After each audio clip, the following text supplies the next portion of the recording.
প্রভু যীশু খ্রিস্টের সর্বশ্রেষ্ঠ নামে আপনাদের সকলকে আন্তরিক শুভেচ্ছা।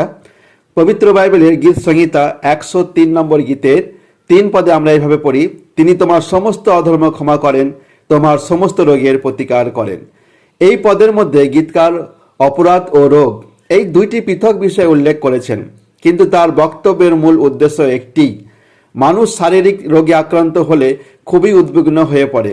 আরোগ্য লাভের জন্য সে বিভিন্ন ধরনের চিকিৎসা, কঠোর পরিশ্রম, উপবাস ও প্রার্থনার আশ্রয় নেয়। যে ব্যক্তি শারীরিক বা মানসিকভাবে দুর্বল তাকে আমরা রোগী বলে থাকি। কিন্তু প্রভু যীশু খ্রিস্ট এই পৃথিবীতে পাপের মধ্যে জীবনযাপনকারী মানুষকেই প্রকৃত রোগী বলেছেন। কেন? আসুন আমরা তা দেখি। একদিন প্রভু যীশু একজন কর আদায়কারীর বাড়িতে আহার করছিলেন।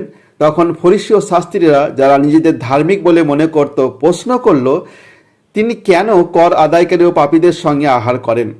তাদের কথা শুনে প্রভু যীশু বললেন, সুস্থ লোকদের চিকিৎসকের প্রয়োজন হয় না, বরং অসুস্থদেরই প্রয়োজন।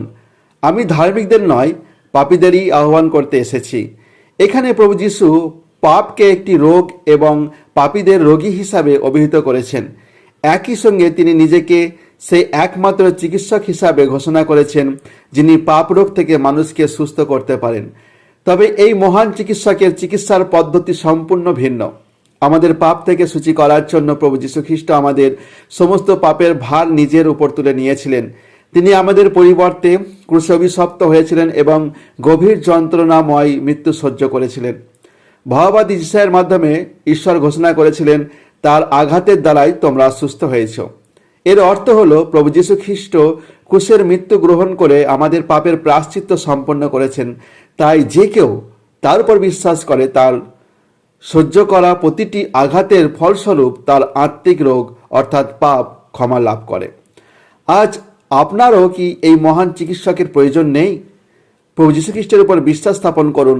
তিনি আপনাকে পাপ থেকে মুক্তি, ক্ষমা এবং অনন্ত জীবন দান করবেন। পরমেশ্বর আপনাকে বিশ্বাস করার অনুগ্রহ ও সঠিক সিদ্ধান্ত নেওয়ার জ্ঞান দান করুক। শোনার জন্য ধন্যবাদ।